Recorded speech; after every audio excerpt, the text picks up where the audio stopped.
as an entrance door instead of an exit door. We moved everything from Furlsburg. Today, we got the cameras for the security system. The cameras. What else do we get, Charles? The cameras from Furlsburg today. Did we finish it up today?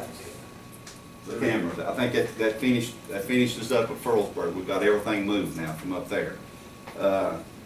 And the board members, Rick, me, Charles, Rocky, everybody has been working well together.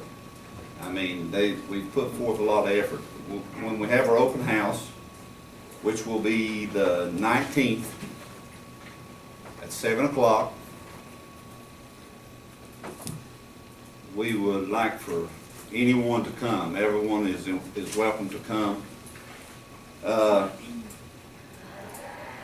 Did I hear County Commission before this meeting said they would fund the open house?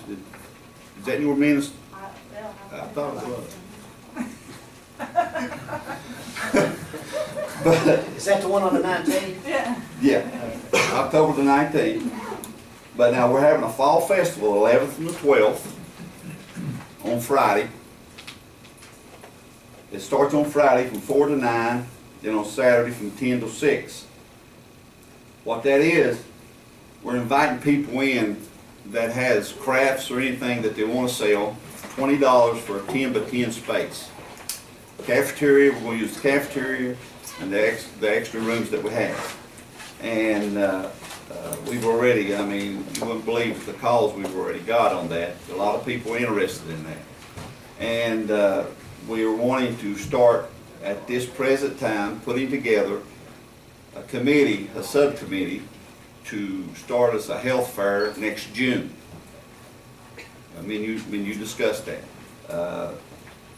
Let's see. I think that's it, guys. Yep, and the trailer. The trailer is being moved. It's set up. It's got the pole is set for the power, and it's already been inspected. And all they're waiting on is a guy to come and install the electric. The section that we set up, where we set it is at the back with a big light.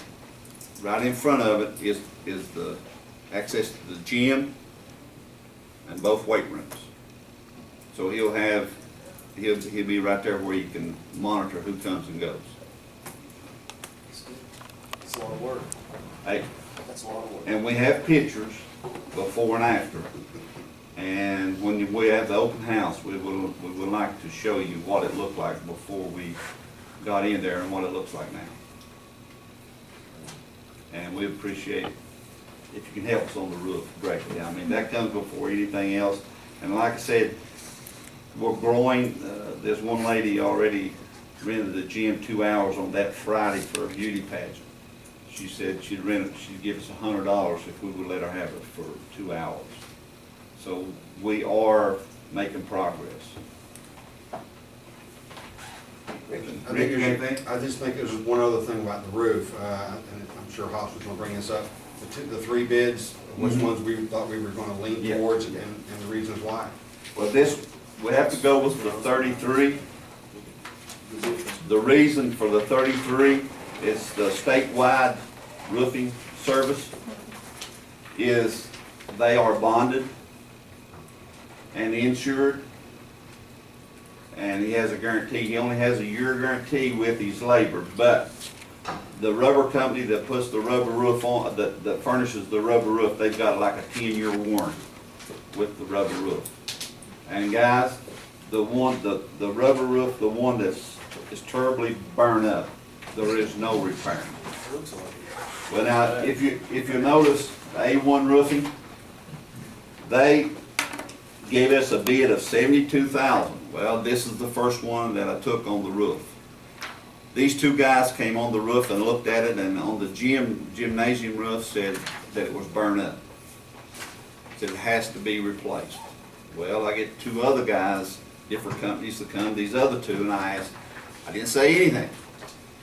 And I said, is this gym roof gonna have to be replaced? Is it burned up? And one guy said, well, no. He says the only thing wrong with your gym roof is nobody booted the seams. They didn't put nothing over the seams, they just glued them together. He said, that roof, I said, well, give me an estimate. I asked each group, I said, give me an estimate, how long do you think that roof will last? Well, like it is, just rebooting the seams. They said anywhere from 15 to 30 years. A1 roof even wanted to replace the whole thing, said it was burned up. And I doubted that guy when I walked on the roof, because the roof don't leak anywhere but in one seam. And you can see the seams is coming apart if you look at the pictures. The seams is coming apart, and where the flat roof, the gym roof comes down, and the flat roof on the back, where they put too big of gravel on there, is pulling it loose. It just needs to be re-seamed on the back side. The lesser bid there, the 30,000, that was a local gentleman that we were trying to go with, but he didn't have any bonding. And so we felt. Especially in something like this where we're gonna have to use it for several years, we wanna make sure that we pay that on. So basically, you all took these bids yourself. I mean, did you want us to, I know we need to provide the money, but I mean, did you want us to, the bids, we didn't, basically, we didn't put out the bids, you all did. Right. So, and you're all basically telling us you're gonna go with the 33,000, is that the one you're talking Yeah, about? yeah, that's statewide roofing, that's out of Man.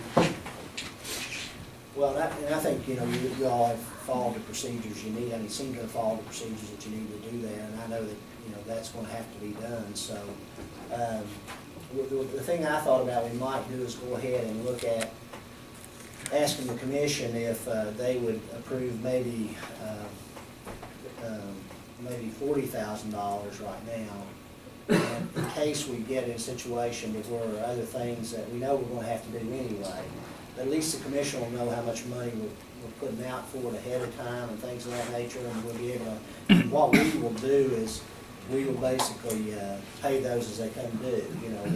We'll watch the money, we'll make sure you guys come to us and say, this is, we're gonna go ahead with these people and let them know about it, and then the commission would act on any kind of payments after that on anything else and things of that nature. But I think the commission does need to obligate at least an amount that we know is gonna get us to where we need to be able to be operational up there and things of that nature. And having talked with Senator Kirkendall and Delegate Barker and Delegate Eldridge, I think they are going to try to get monies to help us on that. Yes. Basically, help us with that. So any further expense, whether we got paid back or not, any further expense that we may be responsible for later on, we can use those monies Right. for that. And things of Right. that nature. So I think Basically, what we're gonna do is we're gonna move to appropriate $40,000 for the Hutch communities. right.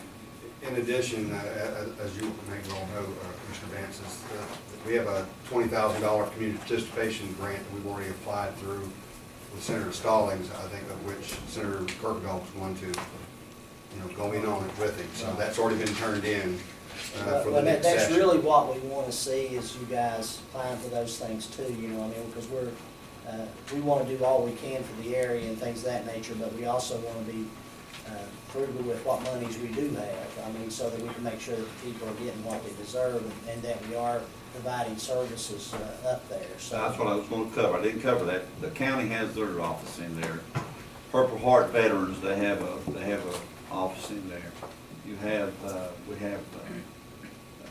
Sheriff's going to Crime the Watch, station. has got a room in there. And you'll have the deputies gonna have a station, the sheriff's gonna have a deputy station in there. Then we have, early voting will be in there. We got Darrell a room that's gonna be there set off to the side. But we're gonna use it for birthday parties, plus use it for Darrell to use whenever he has the early voting. Well, Let me, yeah, we have a stack of some bills anyway from already, so you're saying $40,000 to pay, go ahead and pay these bills? Well, or now, no, what we'll just for the do, road? what basically we're gonna do is, we're gonna approve the 40,000 to be used for that. And the reason we're doing it now is to go ahead and let them get to work on the roof. Okay. But we will review each bill, and we can use that money's to pay these bills too. Yes. You see what I'm saying? 'Cause Yes. these are all. Yes. But you know, like I talked with you before, we wanna prioritize what we're doing. Right. To make sure that whatever we're working on will produce income or needs, it has a need that's already there. And we want people to know all the money that's funded into this community center is going to the county commission. You understand what I'm saying? We're not keeping any money out for our expenses or anything. I don't want people to think that we're double dipping here, that we're keeping the money that we take in and the county commission is funding. That's not the way it's working. Right. You know, all the money is going directly to you Well, guys. you know, especially till you receive any kind of designation Yes. as a non-for-profit and things of that That's nature, in the then you all process can of do being that. filed. Otherwise, That's where we're before headed. that, we want to make sure, I will make comment that, on one thing, is it deals with commissions and boards and things. We are going to try to provide you all with information as far as what's ethical for you board members to be doing Right. and what's not. We've already discussed, I think, sunshine laws and things of that nature, but we're going to try to get information from the auditor's office and the ethics commission. So that all our board members, not just you all, but all the boards that we have and commissions that we have are aware of what the laws are and things of that nature. Because I know sometimes you get involved with this and you think the easiest way to do this is this way, then you find out, oh, you can't do that. You That's can't, right. you know, and it puts you in a situation to where, you know, maybe someone's done work for you and thought they would be paid and can't be paid because it's illegal to pay it. So we want to make sure that all of our commissions and boards are operating under this, with the knowledge of what all the applicable laws are and rules are that they work with. But we appreciate the work you all have done. And, you know, the Board of Education too, they're working with us on this. We're working together to try to, because they've got 2 dressing rooms that they use for football, baseball, and softball that goes into the community center. And we're working with them too, to keep that going and trying to, I mean, it's teamwork. I mean, Right. to make something like this come off, it takes everybody. It takes the whole community pulling together, and they, you know, everybody is putting their 2 cents worth in, plus they're working to help us. Well, I think, I mean, you need startup money. This is your community center. I move to approve $40,000 to basically startup money for costs incurred at the Lawrence Community. And we will be monitoring those. I'll second that motion. Is that an all yes? Yes. All right, guys. we Appreciate you guys, No problem. appreciate it.